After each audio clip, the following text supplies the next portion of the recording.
Coogs House. No way to beat around the bush on this one. That one was awful.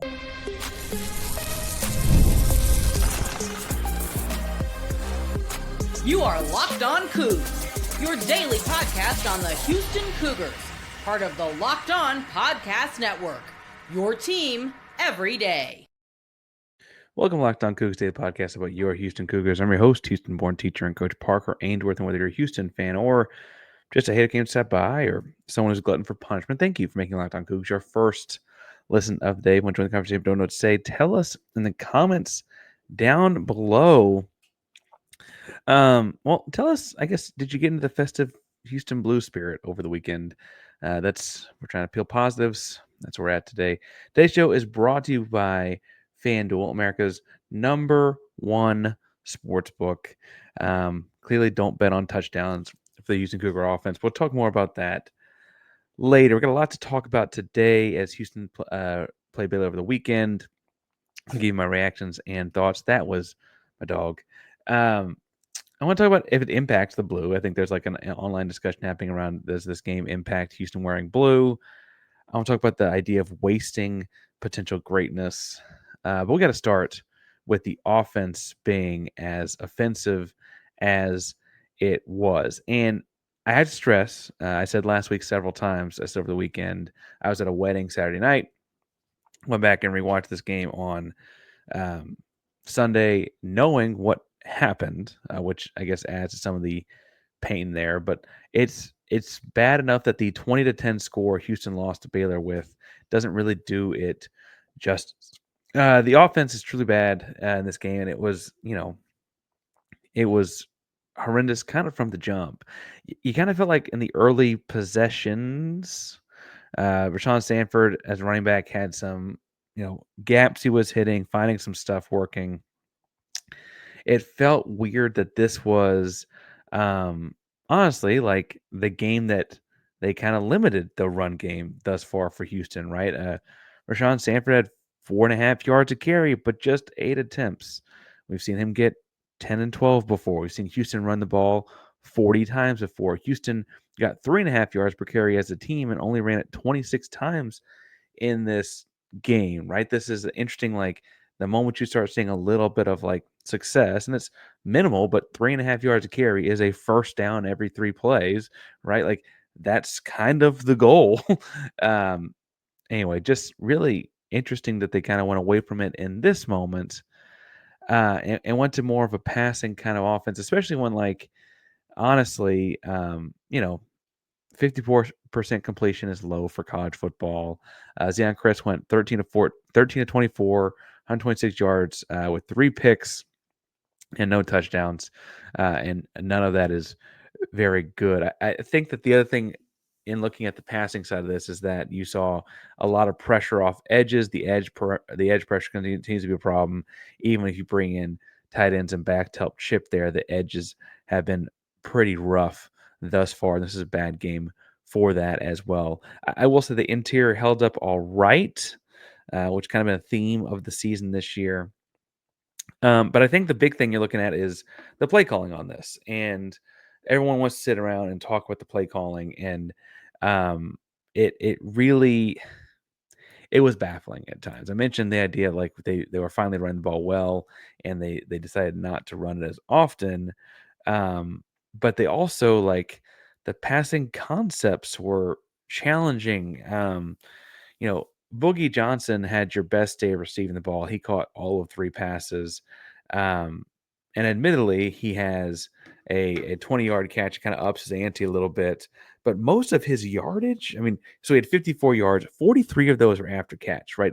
He's catching these screen passes and doing a lot of magic with them after the fact. They weren't down the field kind of plays. And we've also seen against other defenses, better defenses than Baylor's, those screen passes get blown up. So I guess taking advantage of what Baylor gives you is okay, but functionally, we've also seen that go poorly. So the first pick was terrible.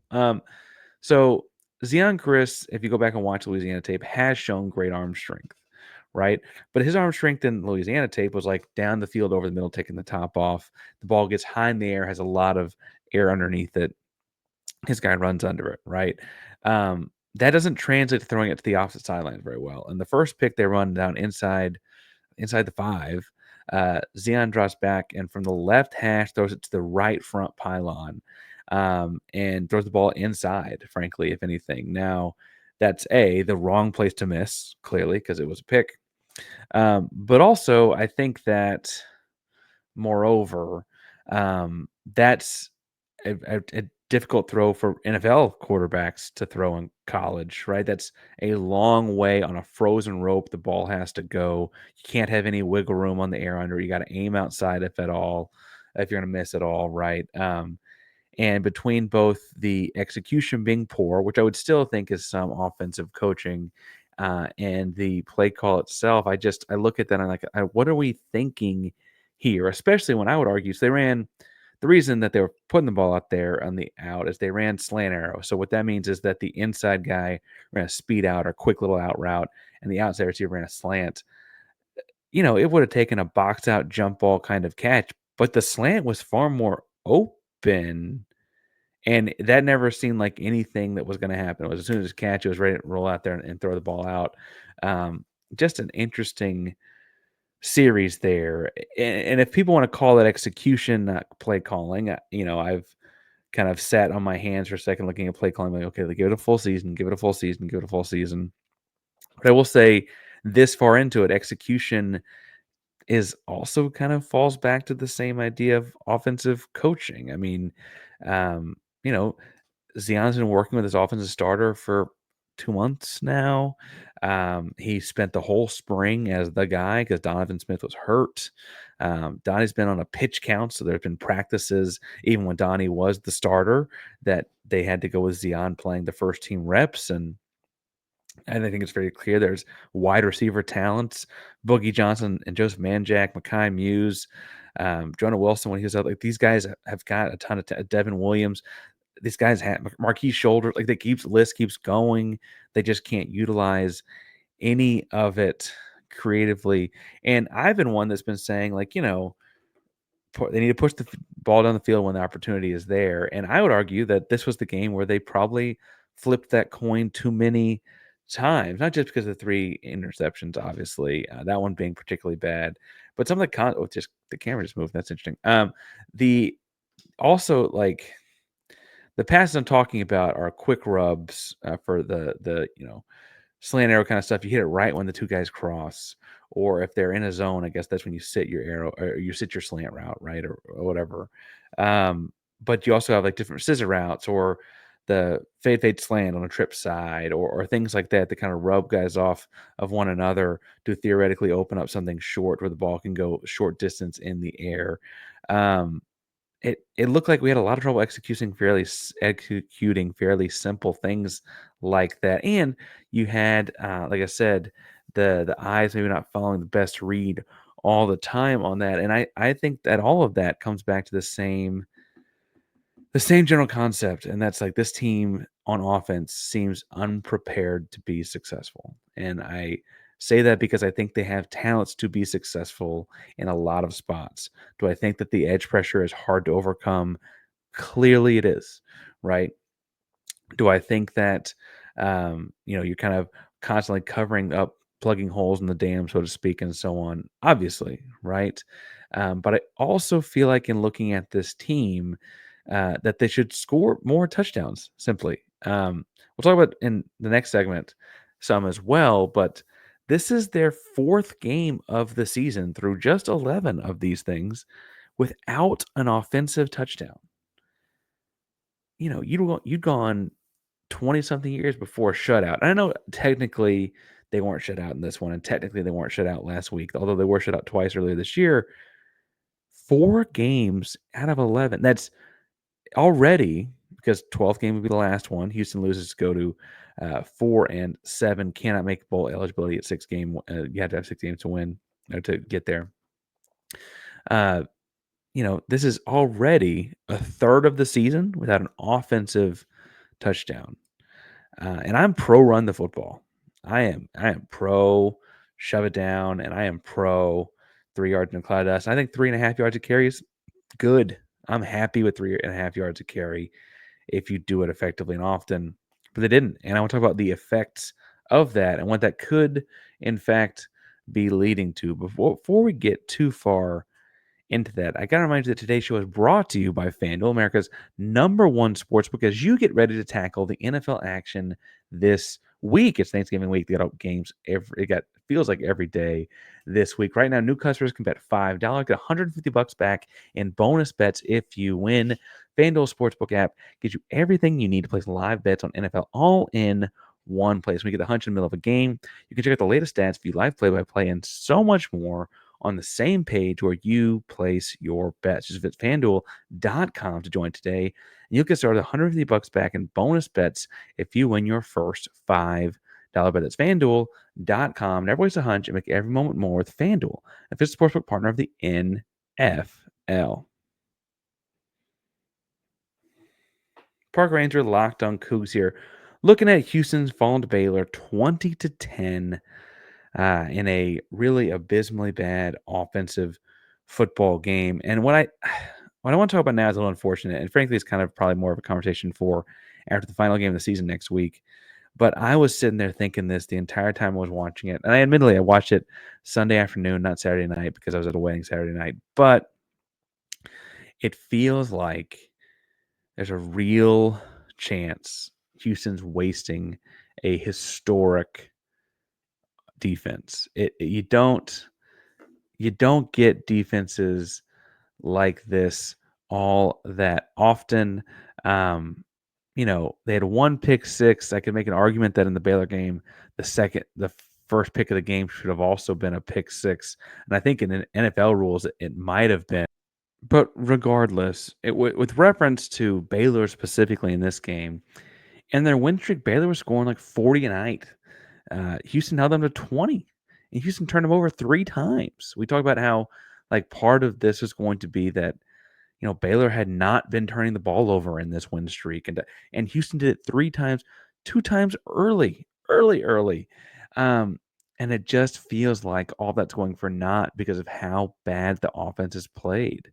Um, you know, never mind the fact that like the second touchdown Baylor scores, they're milliseconds from a sack. I'm not even sure the first touchdown Baylor had should have been a touchdown. I kind of feel like he doesn't actually complete the catch with the way he stuck the thing out. I'm not a referee. I'm neither here nor there. Truthfully, this defense is doing something very, very special, and you can see it in just the raw stats and data. With the exclusion of like 2 games, this defense is like qualifiably one of the best of all time. And even including those 2 games, Houston's point against is in the top 50 in the country. It's also in the top 50 in the country while constantly being on the field for 5 or more minutes than half the game. So right then like 35, 34, 35, 36 minutes of the game. Play extremely well against a run in a bend don't break kind of fashion. Secondary's been great. Pass rush has been strong. The latter half of the year here, they've been actually forcing turnovers as well. It really, if given the right support, has the potential to be one of the best defenses they've ever had. And instead, we're going to watch this team not even make a bowl game because they can't score touchdowns. And they've played 4 games without an offensive touchdown. 1 game where your only offensive touchdown was a broken coverage finding Joseph Manjack open against Oklahoma. Another game where your only touchdown or score was a garbage time touchdown against UNLV, against second and third string kind of guys. And ultimately, like, for all intents and purposes, good on good, no brain fart kind of things. That's half the season without a touchdown in a meaningful kind of way. If they could put together a formidable drive against Oklahoma, they might have won that game. We just saw Oklahoma beat Alabama, and Houston played them to a T with the offense's hands tied behind its back. UNLV had their weird season with Sluka not playing and da da da da. At the time, that was a game that everyone was watching because everyone knew UNLV was a dark horse playoff team because of the group of 5 thing and all that. Um, this Baylor team is like got an outside chance to really make some noise. Like, what is going on with the defense playing so well in these things, it's tremendous. The issue though is you're potentially wasting it. There's aspects of this that are just not replicable year to year. Yes, you can recruit well, you can get good defenders, and good coaching is good coaching is good coaching. The handful of things in this that I want to stress, like, made me upset sitting around on Sunday afternoon. Um, First of all, there's some aspect of this that's just a little bit of turnover luck, right? Football, every level of football, defensive uh, play or high level defensive play can vary year to year just based on how the egg itself bounces. The ball is shaped kind of funny. Fumbles can bounce this way and that way. Things can be weird. You can also have things be weird as far as passing the ball goes with like a windy day, a rainy day, etc.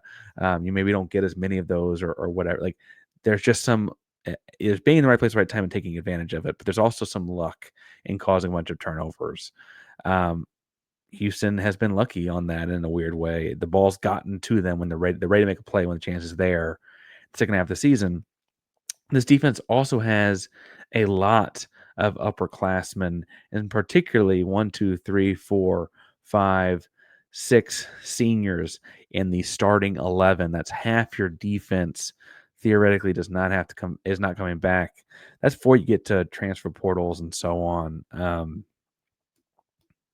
understand a lot of these guys feel new because they're new to Houston, right? Like Keith Cooper is tremendous. I'm telling you, that guy's going to play on Sundays.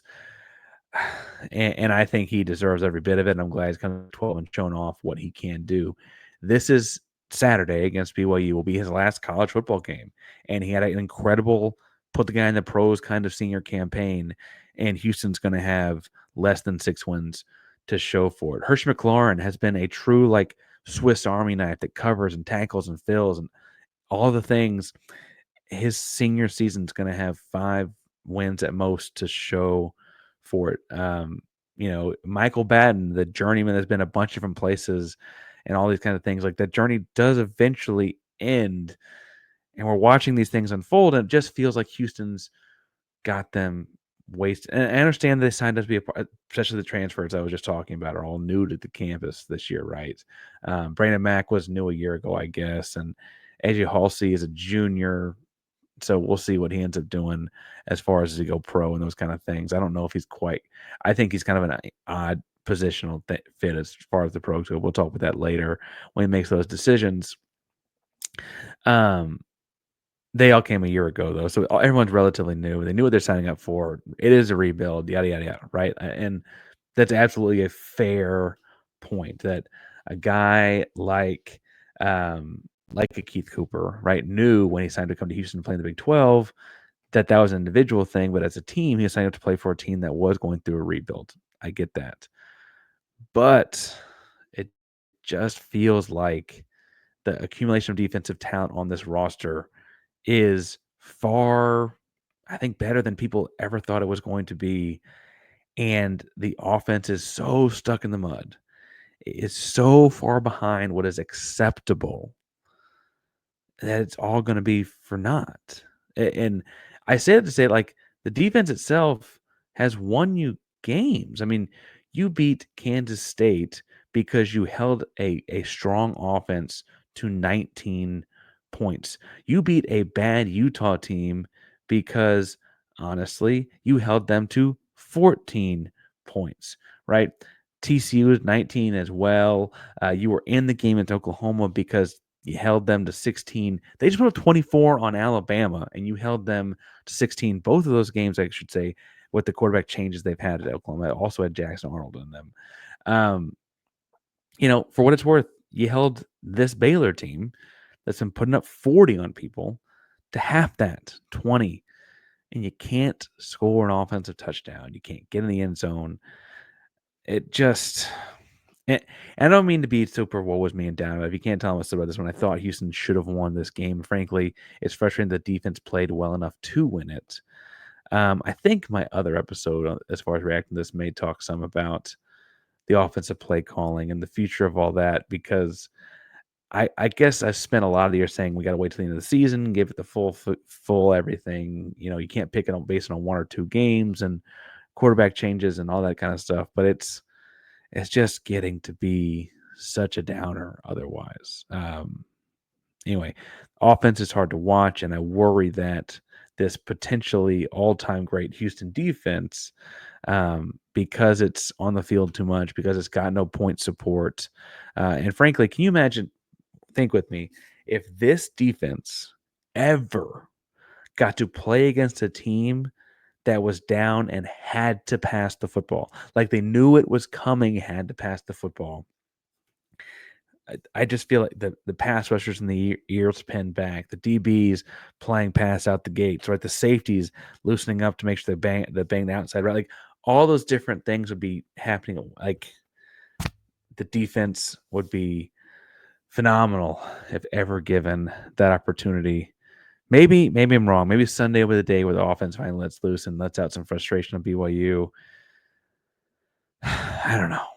All right, I want to talk some about the blue uniforms in this one and some other chatter I see online. Before we get to all that, that was Houston's last home football game. But if you get the means to get to the Salt Lake City area, Provo, Utah, or you want to go see a Houston Cougar basketball game, or you want to go see a comedy show, a theater performance, a concert, anything that involves a ticket, go to gametime.co to get it. Get that ticket through the Game Time app. Game Time Picks is a cool like curation formula they've got to make it easy to find the best way to save on those sports, concerts, comedy, theater, etc. Lowest price guarantee means that if you can find a ticket in the same row or section, same row and section, I'm sorry, somewhere else, they'll credit you back 110% of the difference every time, so you know you're getting the best prices.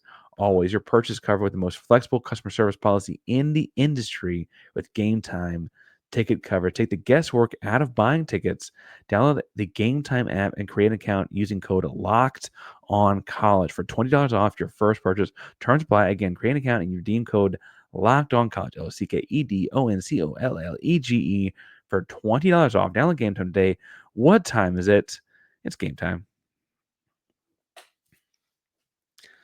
Parker Ainsworth Locked On Coogs here, talking about Houston falling to Baylor over the weekend, 20-10. I feel like we'll spend the first part of the week talking about this one ad nauseum. I will say that part of my frustration this episode is that I thought Houston could, and should, yeah, that'll make sense, win this football game.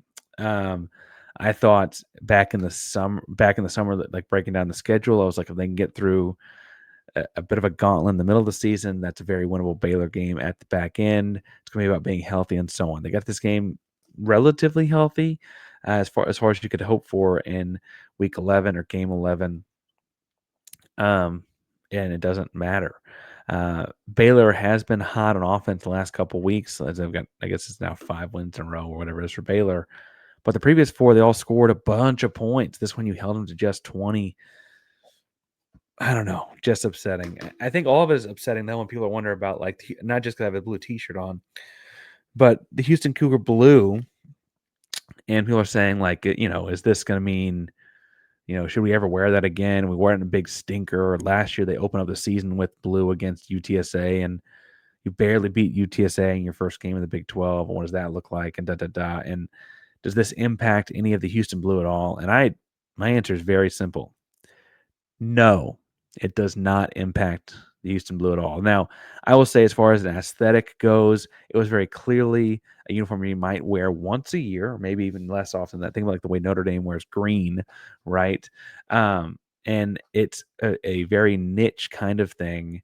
For what it's worth, all the red and white accent pieces, the pants, the helmet stripe, guys wore gloves and armbands, and all the red and white traditional Houston stuff all looked great with it. It was a great way to bring out more red in the uniform. Made it look like it, really popped off aesthetically. And it all is a clear tie and strikes a very clear chord with the city.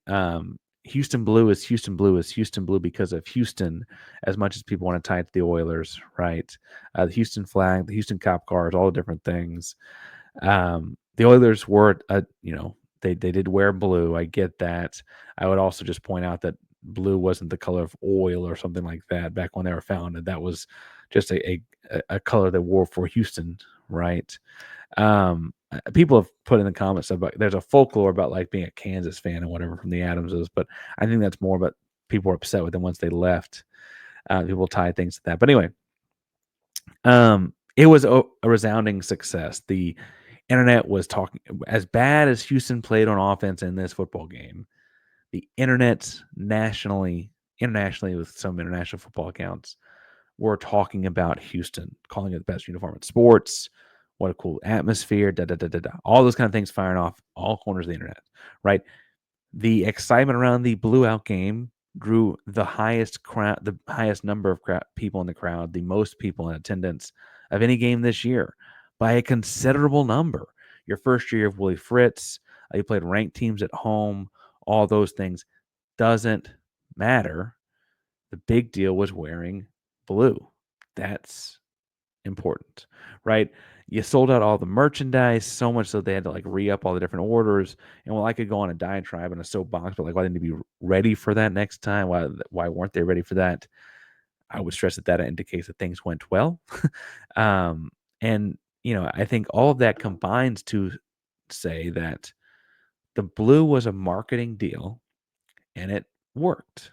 And people are going to talk about the water cooler on Monday about, so and so looked terrible this weekend, all the chaos in college football, who's going to win the Big 12, all that. Like, man, that Houston uniform was nice, though. Really, that's going to always be there. I will also say, you saw a bunch of different recruits online talking about how clean it looked, how good it looked, etc. Kids care about uniforms. The data that indicates at Oregon, like that was a big thing for them back when they started that whole deal. They're wearing a different uniform every week, right? Like, different uniform every week. So they pick, I think, however many 12 captains or whatever it is, and they let each one of the captains picks it for that week. But they also, for what it's worth at Oregon, noticed an uptick in recruits wanting to visit. Right, they recruits keeping them around, wanting to visit further in the process. Very tangible way to look at how it impacts winning, right? Now, I'm not saying that Houston needs to go to Oregon or wear a different uniform every week. I don't think that's us. I think that should be either. But I will say that cool gear matters in a way that I don't think every fan is willing to admit. Um, Bluntly, getting the Jordan brand basketball gear was a big deal however many years ago that's been now, right? Like, gear matters to high school kids to some degree, and it might be a tiebreaker between you and another program as opposed to anything else, but that doesn't mean that it doesn't matter. And I think that on the whole, it was very widely well received. In a year where you weren't expecting to win a whole lot of games, I think that's far more important than what the result was, as far as like considering the Blue a success. Now, did I think they should have beaten Baylor this year? Yes. Do I think they should have played better against Baylor this year? Yes. Do I think that the fact that they didn't do those things means the Blue was a failure? Abso-freaking-lutely not. Anyway, that's my thoughts. Got more later today. I just can't keep myself contained on this one.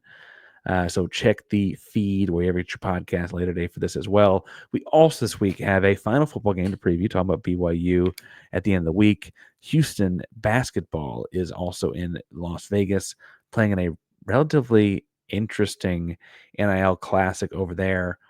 All kinds of things happening. Gigantic potential recruiting news as well. And I'm going to leave it at that until it happens. All things you can check back on Locked On Cougs to get. Locked On Cougs, your daily podcast, the Houston Cougars, each and every day. Your team every day, part of Locked On Network, like everybody else that does your team every day. If you're looking for a second list of the day, I'm going to recommend Locked On Big 12. Drake breaks down the conference really well in a chaotic weekend. Again, Locked On Cougs, primary Locked On Podcast. It's your team every day. Go Cougs.